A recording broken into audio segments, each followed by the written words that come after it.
Hello guys, welcome to question hour education. आज हम करने वाले हैं हिस्ट्री के प्रीवियस ईयर क्वेश्चंस, जो कि एसएससी सीएचएसएल में आए हुए क्वेश्चंस हैं। आज हम 20 क्वेश्चन करेंगे इस सीरीज में।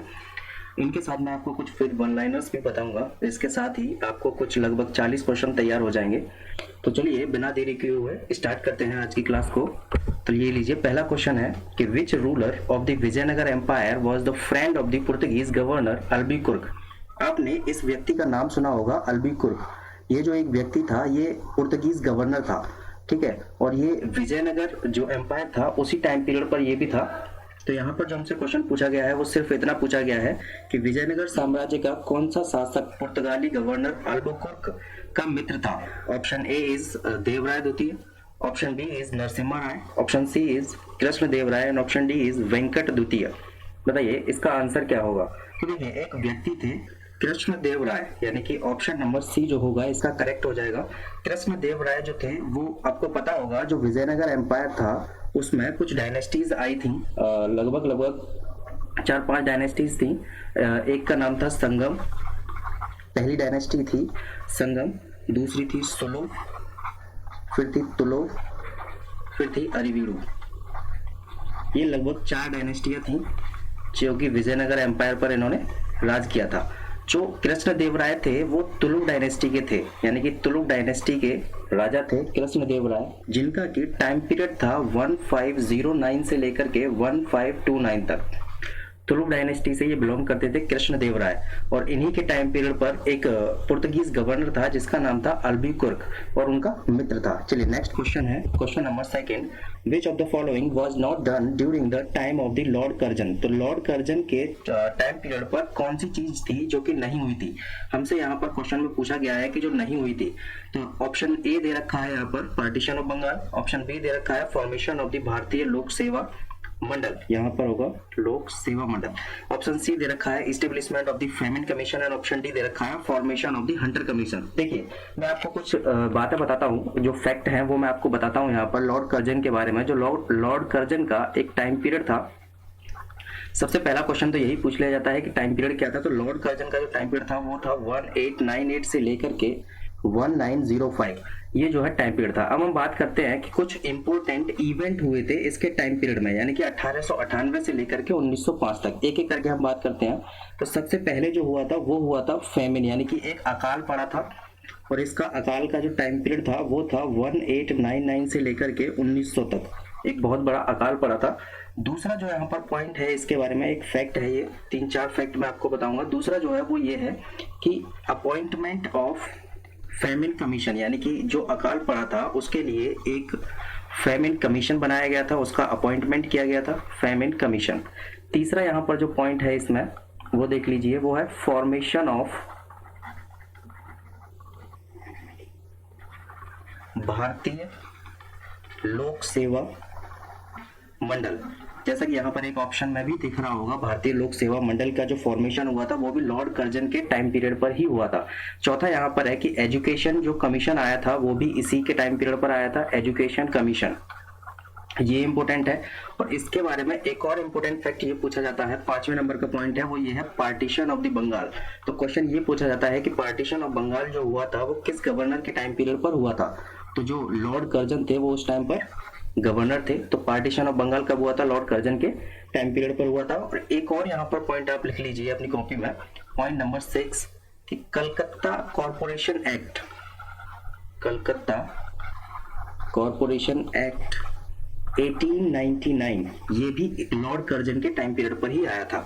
तो आप इसका आंसर आसानी से लगा सकते हैं। पहला पार्टीशन ऑफ द बंगाल ये बिल्कुल हुआ था क्योंकि हमसे पूछा गया है नॉट। फॉर्मेशन ऑफ द भारतीय लोक सेवा मंडल ये भी इसी के टाइम पीरियड हुआ था। Establishment of the famine commission ये भी इसी के टाइम पीरियड पर हुआ था। लेकिन हंटर कमीशन इसके टाइम पीरियड पर नहीं हुआ था, यानी कि ऑप्शन नंबर डी जो हो जाएगा इसका करेक्ट हो जाएगा। चलिए नेक्स्ट क्वेश्चन है, question number 3, known as a black water before independence. यहाँ पर जो क्वेश्चन पूछा गया है कि स्वतंत्रता से पहले कौन सा भारतीय क्षेत्र था जो कि काला पानी के नाम से जाना जाता था। तो देखिए, अंडमान निकोबार द्वीप समूह में एक जेल थी जिसका नाम था सेल्यूलर जेल, नाम पूछ लिया जाता है सेल्यूलर जेल। उसी जेल को काला पानी के नाम से भी जाना जाता है। काला पानी, हिंदी और इंग्लिश में दोनों में इसको काला पानी ही लिखेंगे, ब्लैक वाटर है काला पानी। मैं आपको कुछ नाम बताता हूँ। कुछ व्यक्ति थे जिन्होंने कि सेल्यूलर जेल में जो रहे थे, इस जेल में ब्रिटिश जो क्या करते थे कि ब्रिटिश लोग जो है यहाँ से पकड़ के ले जाते थे और हिंदुस्तानियों को, और वहां पर जेल में डाल देते थे। काला पानी की सजा आपने सुना होगा, इस नाम से बहुत फेमस है। तो देखिए एक व्यक्ति थे जिनका नाम था विनायक दामोदर सावरकर, ये एक व्यक्ति थे। इन्हीं के साथ एक और व्यक्ति थे जिनका नाम था योगेंद्र शुक्ला। इन्हीं के साथ एक और नाम आता है बटुकेश्वर दत्ता। और एक और नाम इसमें आता है, ये कुछ लोग थे, एक विनायक दामोदर सावरकर साहब थे और एक योगेंद्र शुक्ला जी थे और एक बटुकेश्वर दत्ता थे। ये 3 लोग थे जिन्होंने की काला पानी की सजा काटी थी, यानी कि वहां की जेल में रहे थे ये, और सेल्यूलर जेल को ही काला पानी जेल यानी कि ब्लैक वाटर जेल कहा जाता था। कभी कभी पूछ लिया जाता है ये क्वेश्चन, आपको 3 ऑप्शन ये दे देगा और एक चौथा ऑप्शन भी दे देगा उसमें महात्मा गांधी जी से रिलेटेड। तो आपसे पूछ लिया जाएगा कि कौन से ऐसे व्यक्ति थे जो कि सेल्यूलर जेल या फिर काला पानी वाली जेल में नहीं रहे थे, तो आपको आंसर टिक करना, महात्मा गांधी जी जो है नहीं रहे थे। चलिए नेक्स्ट क्वेश्चन है, क्वेश्चन नंबर 4, इसका आंसर बताइए क्या होगा। Which of the following Pratihara king took the title as a प्रमाणा। ये जो है टाइटल है, प्रमाणा जो है एक उपाधि है जो कि एक राजा थे उन्होंने ली थी। हमसे जो क्वेश्चन पूछा गया है उन राजा का नाम पूछा गया है। देखिए एक किंग था, यानी कि एक साम्राज्य था, गुर्जरा प्रतिहार। इसके एक राजा थे जिनका नाम था मिहिर भोज। इन्होंने, ये एक डायनेस्टी थी गुर्जरा प्रतिहार, इसी डायनेस्टी के एक इंपोर्टेंट किंग है मिहिर भोज। इन्होंने प्रमाणा नाम का एक टाइटल जो है ग्रहण किया था, यानी कि एक उपाधि ली थी। तो ऑप्शन नंबर ए जो हो जाएगा इसका करेक्ट हो जाएगा। अगर मैं भोज जी के बारे में 1-2 और बातें बताऊं तो जो भोज जी थे, मिहिर भोज जी, वो जो थे वो डिवोसी थे विष्णु के।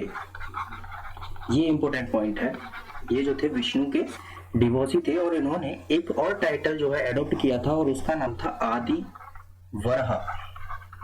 ये जो टाइटल था इन्होंने लिया था, और ये जो टाइटल है आदि वरहा, ये उनके कॉइन्स पर भी लिखा मिलता है और उसी से हमको ये जानकारी मिली है कि आदि वरहा नाम का भी टाइटल जो है मिहिर भोज ने ग्रहण किया था, और जो मिहिर भोज थे वो विष्णु के उपासक थे। ये इंपॉर्टेंट लाइन है। ऑप्शन नंबर ए जो हो जाएगा इस क्वेश्चन का वो करेक्ट हो जाएगा। क्वेश्चन नंबर 4 का ऑप्शन नंबर ए जो है वो करेक्ट है। चलिए question number 6, where was the Guru Nanak Dev born. Option A is Amritsar, option B is Anand Sahib, option C is Talwandi and option D is Patna Sahib. Guru Nanak Dev ji का जन्म जो हुआ था वो कहां पर हुआ था। देखिए गुरु नानक देव जी का जो जन्म हुआ था वो हुआ था 29 नवंबर 1469। ये डेट इंपोर्टेंट है, ये डेट पूछ ली जाती है एग्जाम के अंदर। और कहां पर हुआ था, लाहौर के तलवंडी में हुआ था, लाहौर के तलवंडी में हुआ था। तो ऑप्शन नंबर सी जो है वो इसका करेक्ट हो जाएगा। गुरु नानक देव जी के बारे में अगर मैं आपको 2-3 बातें बताना चाहूं तो गुरु नानक देव जी जो थे वो सिख धर्म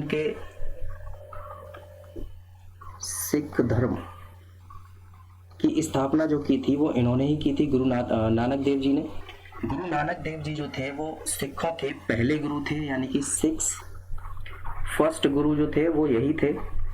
आपको पता होगा कि सिखों के 10 गुरु थे, 10 गुरुओं में जो सबसे पहले गुरु थे वो थे गुरु नानक देव जी, जिनका जन्म लाहौर के तलवंडी में हुआ था। और ये जो जगह है अभी हाल फिलहाल में ये पाकिस्तान के अंडर में आती है, पाकिस्तान वाले इलाके में ये जगह पहुंच चुकी है। इंपोर्टेंट है ये पॉइंट। 1469 डेट आप याद रखिए, 29 नवंबर 1469 को गुरु नानक देव जी का जन्म हुआ था, लाहौर के पास तलवंडी में हुआ था। चलिए नेक्स्ट क्वेश्चन है, question number 7, which of the following places presents the oldest evidence of the Neolithic era. निम्न में से कौन सा स्थल नवपाषाण युग का प्राचीनतम प्रमाण प्रस्तुत करता है। ऑप्शन दिए हुआ है, चिरान दिया हुआ है पहला, इंग्लिश में ये गलत लिख दिया है, ये होगा चिरान। ऑप्शन बी दिया हुआ है मेहरगढ़, ऑप्शन सी दिया है बुरजहोम, ऑप्शन डी दिया हुआ है दायमाबाद। बताइए कौन सा ऑप्शन जो है वो करेक्ट हो जाएगा। देखिए एक जगह है मेहरगढ़, आपने नाम सुना होगा मेहरगढ़ का। ये जो मेहरगढ़ है ये एक नदी है, उसके किनारे पर बसा हुआ एक शहर है बोलन रिवर। हाल फिलहाल में ये पाकिस्तान वाले इलाके में है। और जो ये बोलन रिवर है ये एक ट्रिब्यूटरी है इंडस की, यानी कि सिंधु नदी की सहायक नदी है बोलन रिवर और उसी के किनारे पर है मेहरगढ़।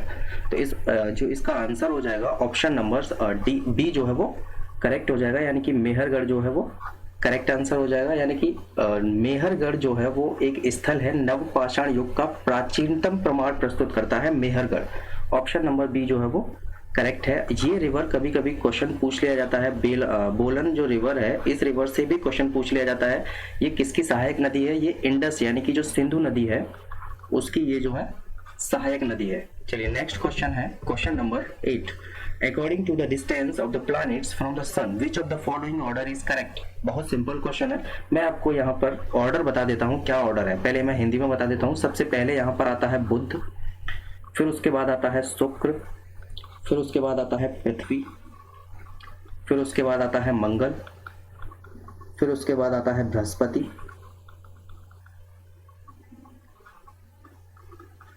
फिर उसके बाद आता है शनि, फिर उसके बाद आता है यूरेनस और फिर उसके बाद आता है नेपच्यून।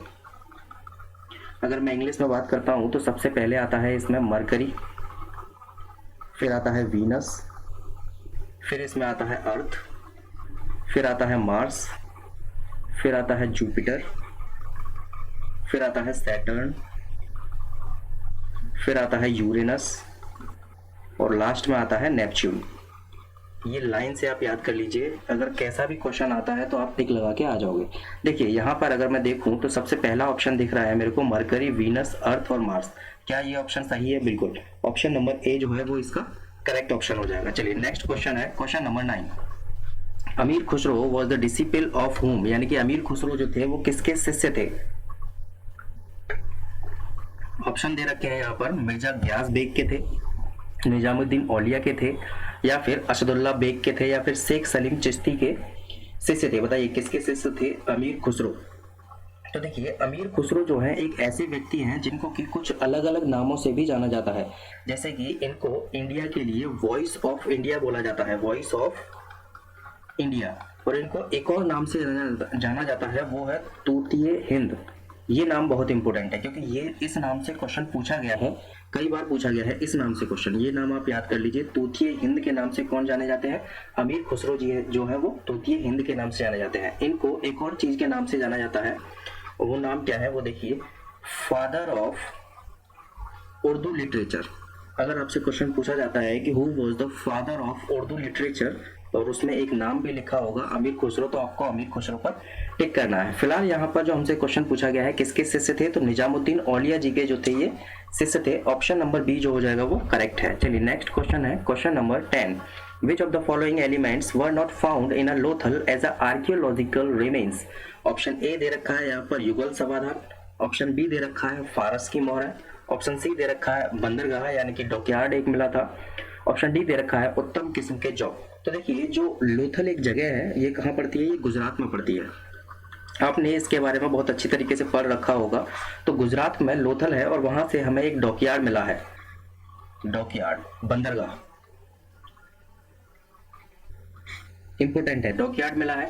हमसे जो क्वेश्चन पूछा गया है वो ये पूछा गया है नॉट फाउंडेड। तो देखिए इसमें आप ऑप्शन डी को ध्यान से देखिए, फाइन वैरायटी की जो बार्ले हैं वो हमको लोथल से नहीं मिले हैं, ठीक है। और यहाँ पर अब नेक्स्ट क्वेश्चन ये भी आता है कि जो लोथल है उसकी जो खोज की गई थी वो कब की गई थी, तो आप डेट याद कर लीजिए। इसकी डेट है 13 फरवरी 1955 से लेकर के 19 मई 1960, ये जो है इसकी डेट है। और किसके द्वारा की गई थी? आर्कियोलॉजिकल सर्वे ऑफ इंडिया यानी कि ASI के द्वारा की गई थी।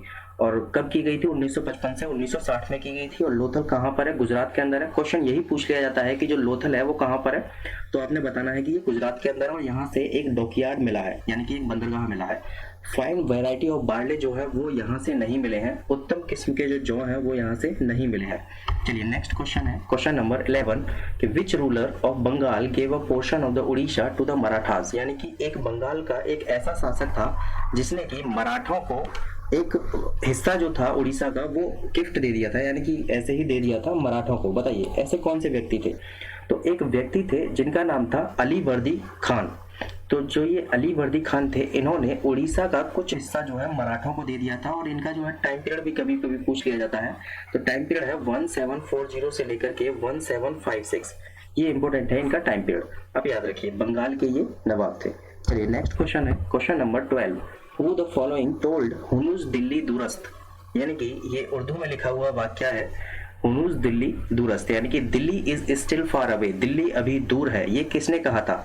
ऑप्शन ए दे रखा है अमीर खुसरो, ऑप्शन बी दे रखा है निजामुद्दीन औलिया, ऑप्शन सी दे रखा है यहया सिरहिंदी और ऑप्शन डी दे रखा है मोइनुद्दीन चिश्ती। बताइए कौन सा ऑप्शन जो होगा वो करेक्ट हो जाएगा? तो एक व्यक्ति थे जिनका नाम था निजामुद्दीन औलिया, निजामुद्दीन औलिया जी ने कहा था कि दिल्ली अभी दूर है, ये एक वाक्य के तौर पर इस्तेमाल किया गया था, दिल्ली अभी दूर है, हुनुस दिल्ली दुरस्त। चलिए नेक्स्ट क्वेश्चन है question number 13, in which form of the government the priests rule in the name of God, यानी कि किस प्रकार की एक सरकार होती है जिसमें कि ईश्वर के नाम पर पुजारी जो होते हैं वो शासन करते हैं, जो पुजारी लोग होते हैं वो शासन करते हैं, ऐसी सरकार का नाम बताना है। बताइए तो धर्मतंत्र, अगर पुजारी वगैरह यानी कि पुजारी से रिलेटेड है तो आप ऑप्शन देख के भी लगा सकते हैं, जो धर्म वगैरह होगा उसी से रिलेटेड जो होगा एक वर्ड यहाँ पर ऑप्शन टिक हो जाएगा, यानी कि आप अगर वैसे ही देखते हैं तो ऑप्शन लगा देते हैं, ऑप्शन नंबर सी जो होगा इसका करेक्ट होगा, यानी कि थियोक्रेसी। चलिए नेक्स्ट क्वेश्चन है क्वेश्चन नंबर 14, रेनिसा यानी कि जो पुनर्जागरण यूरोप में उसकी एक अवधि पूछी गई है कि वो कब से कब तक की थी। तो देखिए 14th सेंचुरी से लेकर के लगभग 17th सेंचुरी तक की बात है, ये लगभग 3 शताब्दी जो था, ये जो पुनर्जागरण एक टाइम पीरियड था, renaissance is a period in a Europe from the 14th century to a 17th century. चलिए नेक्स्ट क्वेश्चन है क्वेश्चन नंबर 15, बताइए who did the US drop, अच्छा व्हेन, हु नहीं होगा यहाँ पर, होगा व्हेन। तो when did the US drop the atomic bomb on a Japanese city Hiroshima. आपको पता होगा जब दूसरा विश्व युद्ध हुआ था तो यूनाइटेड स्टेट ऑफ अमेरिका ने हिरोशिमा यानी कि जापान का एक शहर है हिरोशिमा, उस पर एक बम गिराया था और उस बम का नाम भी कभी कभी पूछ लिया जाता है, तो उस बम का नाम था लिटिल बॉय। लिटिल बॉय को गिराया गया था हिरोशिमा के ऊपर, तो वो कब गिराया गया था? वो गिराया गया था 6 अगस्त 1945 को। और जापान का एक और शहर है जिसका नाम है नागासाकी। अगर नागासाकी का पूछा जाता है तो नागासाकी पर जस्ट 3 दिन बाद बम गिराया गया था, यानी कि 9 अगस्त 1945 को गिराया गया था। सेकेंड वर्ल्ड वॉर के टाइम पीरियड पर ये गिराया गया था, और किसने गिराया था? United state. चलिए नेक्स्ट क्वेश्चन है question number 16, Bharatiya Janata party is a part of which political group. आप ऑप्शन देख के आंसर टिक लगा देंगे, मैं आपको शॉर्ट फॉर्म यहाँ पर लिख देता हूँ, ये है यूपीए, ये है एनडीए। अब आप आसानी से लगा देंगे इसका आंसर। तो देखिए एनडीए जो भारतीय जनता पार्टी है वो किसका अलायंसेस है? National democratic alliances. बोल दिया जाता है कभी कभी कि एनडीए की सरकार है या फिर यूपीए की सरकार है, जो कांग्रेस की सरकार होती है उसको हम लोग बोलते हैं यूपीए की सरकार है, ठीक है, और जो भारतीय जनता पार्टी अभी फिलहाल में है तो वो एनडीए की सरकार है। चलिए नेक्स्ट क्वेश्चन है question number 17, who was the eldest brother among the Pandavas. ये क्वेश्चन पूछने का कोई मतलब नहीं बनता है, फिर भी इसका क्वेश्चन का आंसर तो हर कोई लगा ही देगा। युधिष्ठिर, युधिष्ठिर जो थे वो सबसे बड़े भाई थे पांडवों के। आपको पता होगा कि 5 भाई थे, तो जो सबसे बड़े थे उनका नाम था युधिष्ठिर। चलिए नेक्स्ट क्वेश्चन है question number 18, Adolf Hitler the politician was responsible for the genocide of the millions of the Jews, यानी कि जो यहूदी थे उनकी हत्या के लिए जिम्मेदार था। जो हिटलर था वो एक जर्मनी लीडर था, ये आपको पता होगा, यानी कि ये जर्मन का था, इंपोर्टेंट है। और ये कब से कब तक रहा था वहां पर लीडर? तो ये रहा था 1933 से लेकर के 1945 तक रहा था। कभी कभी इस एक क्वेश्चन ये भी पूछ लिया जाता है कि ये किस पार्टी से बिलोंग करता था, तो एक पार्टी थी जिसका नाम था नाजीज पार्टी। नाजीज पार्टी का ये जो है लीडर था, और ये जर्मन पॉलिटिशियन था, ये भी इंपोर्टेंट है। तो यहाँ पर आंसर हो जाएगा जर्मन, ऑप्शन नंबर ए जो है वो करेक्ट हो जाएगा, हिटलर। आपने हिटलर के बारे में बहुत सारी बातें सुनी होंगी, हिटलर मतलब खड़ूस। एग्जाम्पल भी दिया जाता है इसका कई बार कि देखो वो हिटलर जैसा है, तो इसका जो इस्तेमाल किया जाता है वो एक अलग वे में इस्तेमाल किया जाता है, खड़ूस के तौर पर इस्तेमाल किया जाता है।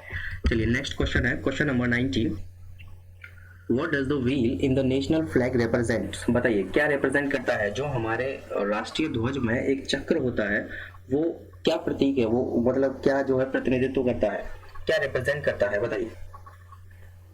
तो देखिए विकास, वो रिप्रेजेंट करता है विकास को, ऑप्शन नंबर सी जो है इसका करेक्ट हो जाएगा। चलिए वैसे अगर मैं आपको बता दूं तो 24 स्पोक्स होती हैं, उसमें जो तिलियां होती है 24 स्पोक्स होती है, ये इंपॉर्टेंट है। चलिए नेक्स्ट क्वेश्चन है क्वेश्चन नंबर 20, और ये हमारा आज का लास्ट क्वेश्चन होगा, comprises the archaeological remains of the monastic and a scholastic institution. एक मठवासी और शैक्षिक संस्था के पुरातात्विक अवशेष में शामिल है। Option A is Nalanda, option B is Rani ki Vav, option C is hill forts of the Rajasthan यानी कि राजस्थान के पहाड़ी किले, option D is Fatehpur Sikri. तो देखिए इसका ऑप्शन नंबर ए जो है वो करेक्ट हो जाएगा। आप डायरेक्टली आंसर देख के लगा देंगे। जो नालंदा विश्वविद्यालय के बारे में आपने सुना होगा यानी कि Nalanda university. Option number A जो हो जाएगा इसका करेक्ट हो जाएगा। यहाँ पर भी आप ऑप्शन नंबर ए कर लीजिए। देखिए ये इसका जो आंसर होगा वो होगा ए ऑप्शन। तो चलिए आज हम यहीं पर समाप्त करते हैं आज की वीडियो को अपनी को। चलिए गाइज, अगर वीडियो पसंद आया हो तो वीडियो को लाइक कर दीजिए। अगर आपको कोई भी प्रॉब्लम है तो आप कमेंट करके बता सकते हैं, और आप चैनल को सब्सक्राइब जरूर कर लें ताकि आगे से कोई भी वीडियो आए आप तक सबसे पहले पहुंचे। और सब्सक्राइब जब आप करेंगे तो पास में एक बेल आइकन का बटन होगा, उसको भी दबा दें और उसमें 3 ऑप्शन आएंगे तो ऑल पर टिक कर लीजिए। कोई भी नोटिफिकेशन होगा सबसे पहले आपके पास पहुंचेगा।